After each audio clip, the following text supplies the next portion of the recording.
Hello everyone, welcome to Spark Up classes. This is Suman Yadav.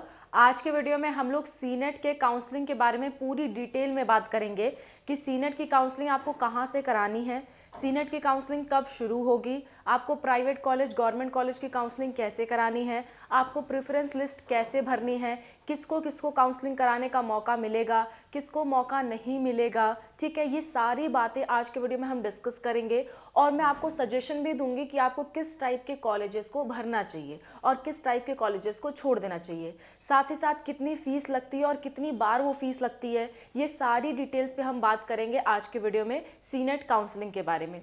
ठीक है, तो देखो वन बाय वन डिस्कस करते हैं। सबसे पहली बात तो हम किसकी बात कर रहे हैं, अटल बिहारी वाजपेयी मेडिकल यूनिवर्सिटी में सीनेट की काउंसलिंग की बात कर रहे हैं। ठीक है, सीनेट काउंसलिंग इन अटल बिहारी वाजपेयी मेडिकल यूनिवर्सिटी। देखो, इसका एग्ज़ाम आपका 21 मई को हो चुका है और मैं सारी डेट्स अगर आपको बता दूं तो जो आपकी आंसर की जो है वो आपके 1 जून तक आने की पूरी संभावना है और जो आपका रिजल्ट वो आपका 10 जून तक आने की पूरी संभावना है। संभावना ही बता सकते हैं क्योंकि एक्चुअल डेट अभी आई नहीं है। इसके बाद जो आपकी काउंसलिंग होगी, काउंसलिंग थोड़ी लेट होती है, इसलिए काउंसलिंग का जो डेट है वो आपका जुलाई एंड तक स्टार्ट होने के पूरे चांसेस है। लेकिन सपोज अगर जुलाई एंड में नहीं होता है तो अगस्त के फर्स्ट वीक में हो जाएगा, अगस्त फर्स्ट वीक। ठीक है, अगस्त के फर्स्ट वीक में हो जाएगा। इतनी बात आपको क्लियर हो गई। अब एक बात ध्यान से सुनो, जो काउंसलिंग है उस काउंसलिंग में कुछ पैसे भी लगते हैं। तो काउंसलिंग टोटल कितने राउंड की होती है, first round, second round, third round, fourth round और कभी कभी जब सीट नहीं भरती है तो फिफ्थ राउंड तक काउंसलिंग आपकी चलती है। इन सारे राउंड्स के लिए आपको एक बार ही पैसा देना होता है। अब तक यही रूल चला आया है, अगर वो कुछ चेंज करते हैं तो मैं आपको बताऊंगी। अब तक ये रूल है कि इन 5 राउंड में काउंसलिंग कराने के लिए आपको 500 रुपये देने होते हैं, जो कि आपकी रजिस्ट्रेशन फीस होती है, और साथ साथ में 5,000 रुपये सिक्योरिटी मनी आपको देना होता है। ठीक है, ये क्या है, ये आपकी है सिक्योरिटी मनी।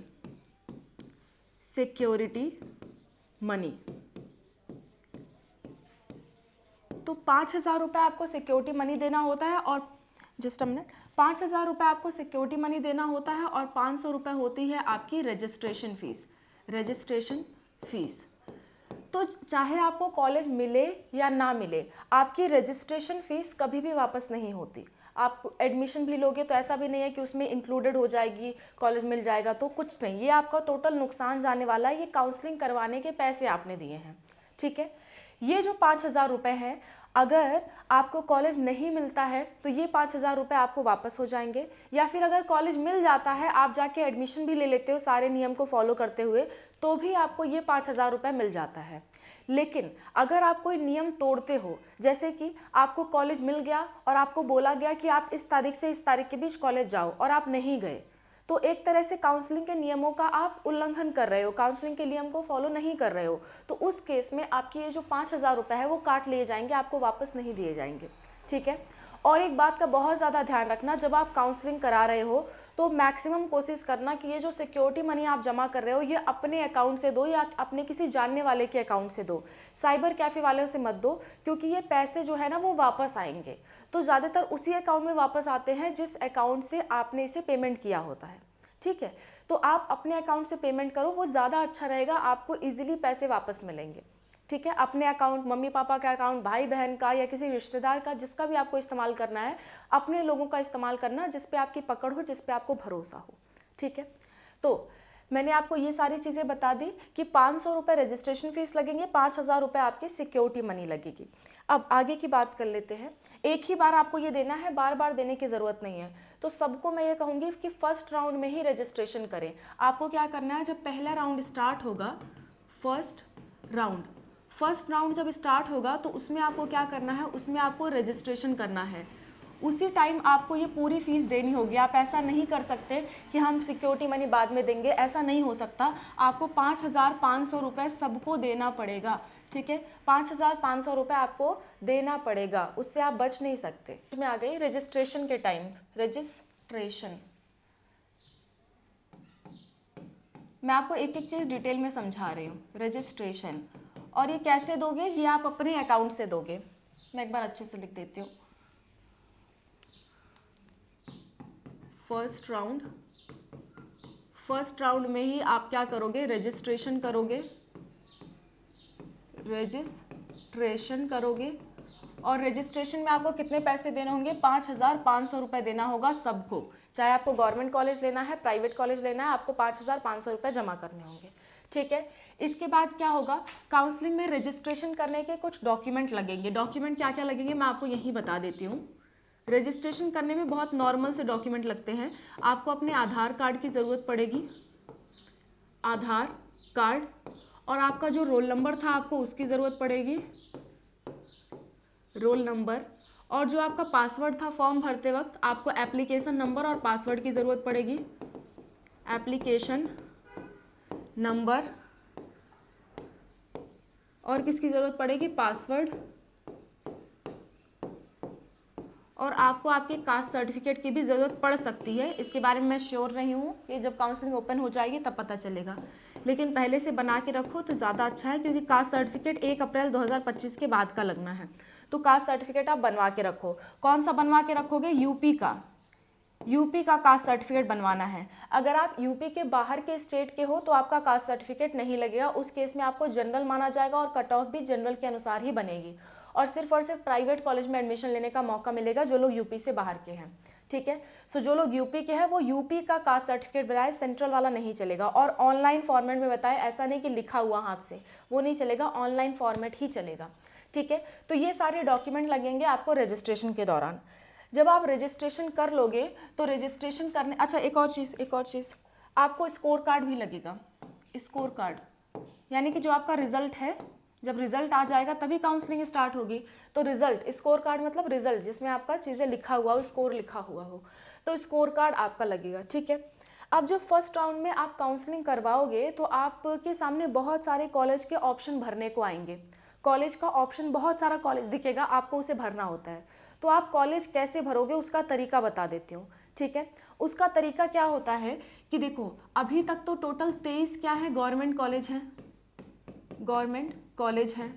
हो सकता है 23 और नए ऐड हो जाए, हो सकता है 23 और क्या हो जाए, न्यू ऐड हो जाए, न्यू गवर्नमेंट कॉलेज ऐड हो जाए। हो सकता है, नहीं भी हो सकता है, इसकी कोई कंफर्म न्यूज़ नहीं आ रही, इसलिए कोई नहीं बता सकता। और साथ साथ में इसके बाद होते हैं top private college. Top private college कहने का मतलब जो आईएनसी द्वारा अप्रूव्ड हो, आईएनसी द्वारा मान्यता प्राप्त हो। अगर आपको नहीं मालूम है कि आईएनसी मान्यता प्राप्त कॉलेज कौन कौन से हैं तो आप कमेंट करना है, मैं पूरी लिस्ट बता दूंगी कि यूपी में जितने भी बीएससी नर्सिंग के कॉलेज हैं उनमें से कौन कौन से आईएनसी द्वारा मान्यता प्राप्त हैं। इससे क्या होता है, आईएनसी द्वारा मान्यता प्राप्त अगर कॉलेज होगा तो आप हर जगह जॉब के लिए एलिजिबल रहोगे। जैसे एम्स हो गया या जितनी भी अच्छी संस्था हो गई, वहाँ पे आपको नौकरी के लिए आप एलिजिबल रहोगे। लेकिन अगर आप आईएनसी अप्रूव्ड संस्था से बीएससी नर्सिंग नहीं करते हो तो आप एम्स में या जितने अच्छे गवर्नमेंट हॉस्पिटल्स हैं वहाँ पे आप काम नहीं कर पाओगे।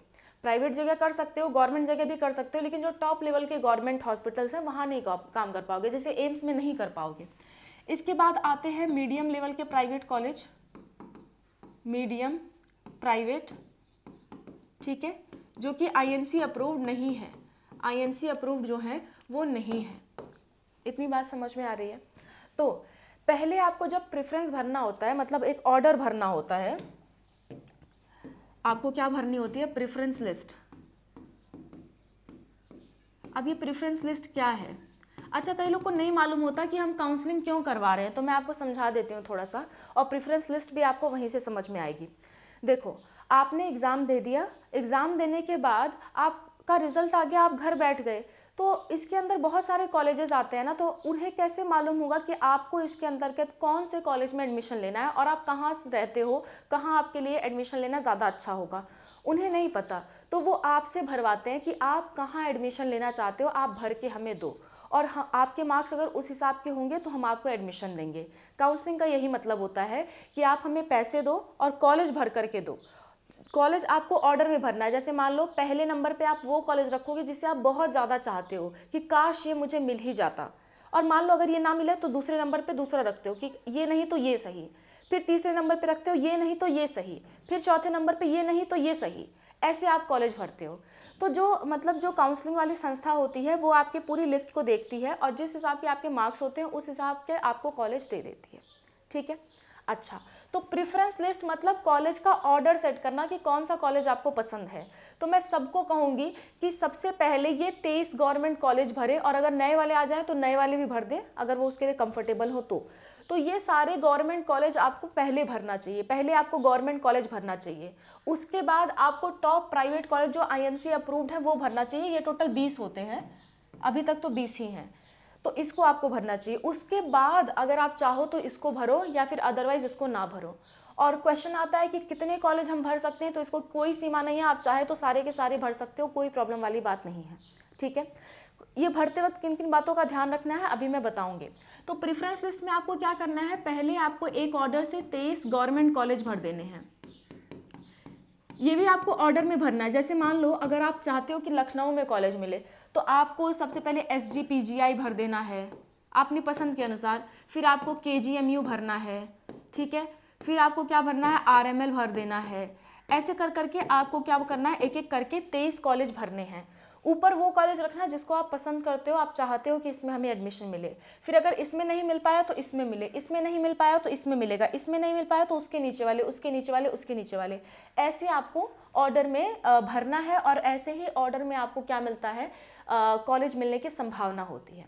इसके बाद 23 गवर्नमेंट कॉलेज भरने के बाद अगर ये नए वाले आ गए तो ये नए वाले भी भर देना, मैं लिख दे रही हूँ 23 गवर्नमेंट कॉलेज नए वाले, न्यू।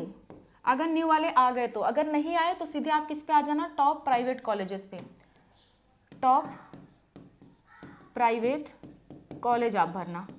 और फिर भी अगर आप चाहते हो, मतलब आपके मार्क्स बहुत ही कम है, आपको कोई फर्क नहीं पड़ता कि कौन सा कॉलेज मिल रहा है, आप बस कॉलेज चाहते हो, तो उस केस में फिर आप मीडियम वाले प्राइवेट कॉलेज भर देना, मीडियम प्राइवेट कॉलेज। एक बात का आपको ध्यान रहे कि कॉलेज सिर्फ वही भरना जो आपको लेना हो, अदरवाइज क्या समस्या आती है मैं समझाती हूँ। जैसे मान लो आपने कॉलेज नंबर 1 भर दिया, फिर 2 भर दिया, फिर 3 भर दिया, फिर 4 भर दिया, ऐसे करते करते आपने बहुत सारे कॉलेज भर दिए, 60 कॉलेज भर दिए मान लेते हैं, 60 कॉलेज आपने भर दिए। अब आपके मार्क्स इतने कम थे कि आपको ये लास्ट वाला कॉलेज ही मिला। ये कौन सा मिला, लास्ट वाला कॉलेज मिला, लास्ट वाला। अब मिलने के बाद आप देख रहे हो कि अरे इसकी फ़ीस तो बहुत ज़्यादा है, अरे ये तो बहुत दूर है, कौन जाएगा यहाँ एडमिशन लेने। तो ऐसा आप भरने के बाद नहीं सोच सकते, ये आपको भरने से पहले सोचना चाहिए। और अगर लास्ट वाला मिल गया और आप नहीं गए तो आपके जो 5,000 रुपये हैं ना, वो आपको कभी भी वापस नहीं मिलेंगे। जो आपने 5,000 रुपये जमा किए हैं वो कभी भी वापस नहीं मिलेंगे। इसीलिए सिक्योरिटी मनी जमा कराई जाती है कि कॉलेज सिर्फ वही भरो जो आपको चाहिए, जो नहीं चाहिए उसको मत भरो, ठीक है।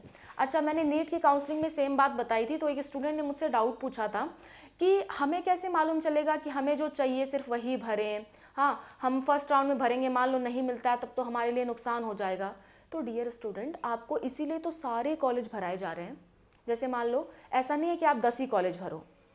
जैसे आप एक बार दिमाग में सोचो ना कि आपको एक बार गवर्नमेंट कॉलेज मिल गया, गवर्नमेंट कॉलेज हमने कितने भर दिए, 23 भर दिए। अब हम चाह रहे हैं कि काश हमें गवर्नमेंट कॉलेज ही मिले, लेकिन अपने दिमाग में सोचो कि अगर हमें गवर्नमेंट कॉलेज नहीं मिला तो क्या हम प्राइवेट भी ले लेंगे। अगर जवाब यस आता है तो फिर नीचे प्राइवेट भर दो, प्राइवेट भर दो, और वही प्राइवेट भरना जो आप लोगे, मतलब अगर मिल जाए तो ले लोगे। आपकी चाहत तो है गवर्नमेंट की, लेकिन बाई चांस अगर गवर्नमेंट नहीं मिलता है तो आप प्राइवेट भी नीचे भरोगे, इसलिए तो पूरा भरना होता है।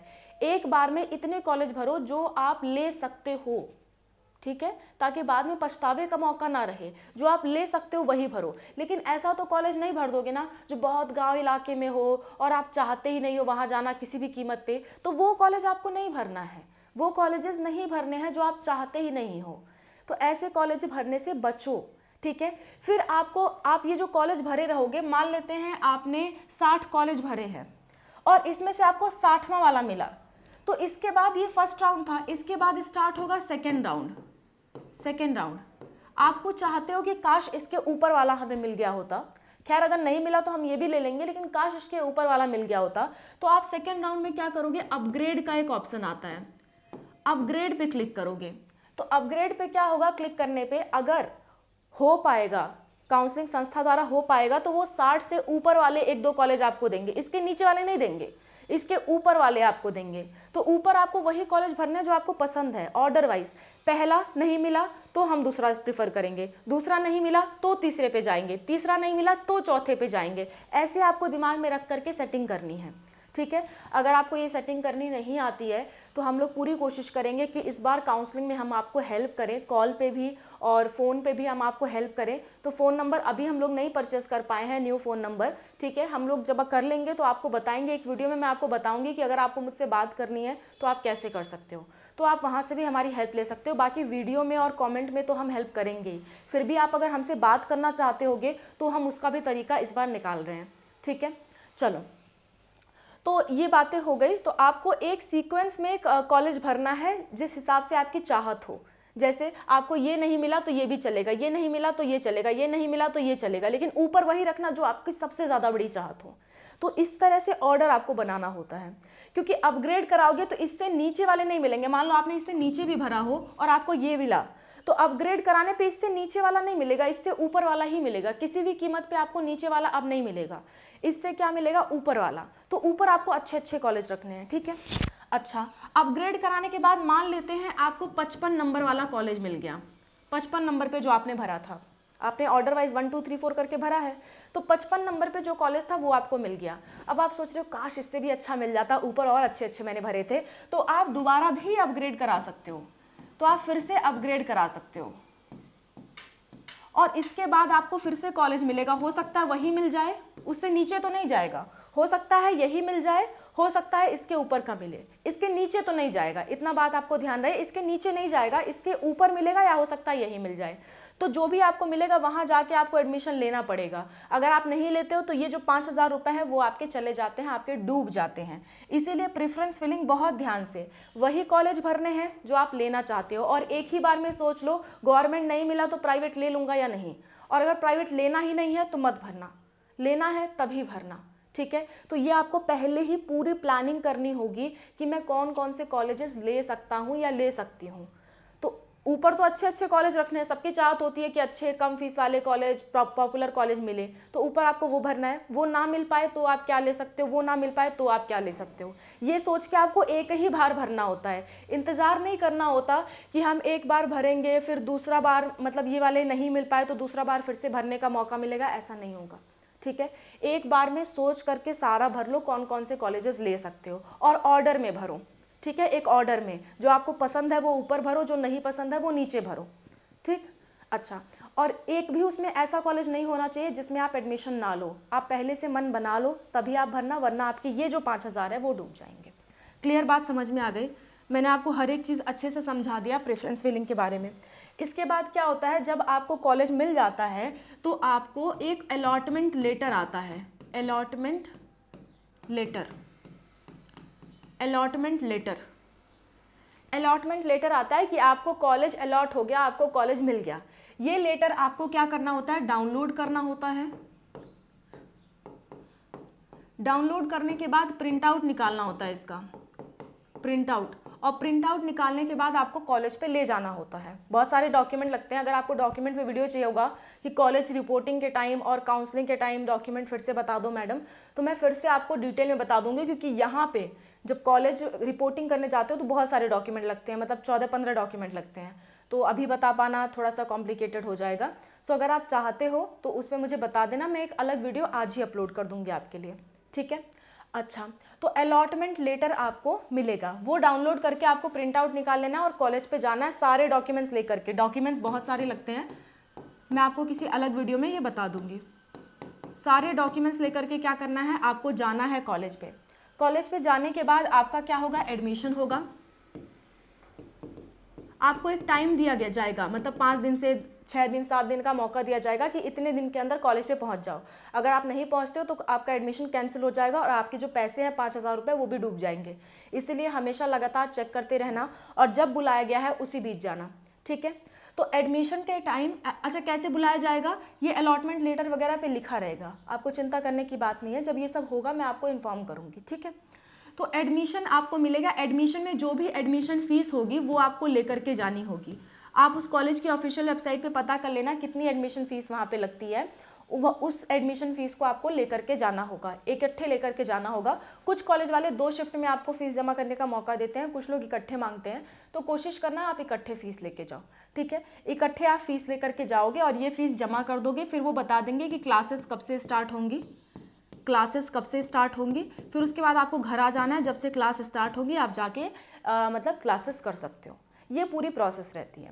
और बाद में हॉस्टल के भी फॉर्म आते हैं, हॉस्टल के फॉर्म आप भर सकते हो, एडमिशन के बाद आता है, या फिर एडमिशन जब आप ले रहे हो तो आप वहीं पता कर सकते हो हॉस्टल के बारे में, ठीक है। और जो आपकी सिक्योरिटी मनी थी, ये पूरा प्रोसेस होने के बाद में सिक्योरिटी मनी आपको रिफंड हो जाएगी। जब पूरी काउंसलिंग खत्म हो जाएगी ना, क्लासेस व्लासेस आपकी स्टार्ट होगी, तब जाके आपके वो जो 5,000 रुपये हैं वो आपको वापस मिलेंगे, ठीक है। तो ये पूरी प्रोसेस रहती है काउंसलिंग की। मैंने आपको एक एक बात काउंसलिंग के बारे में बता दी है।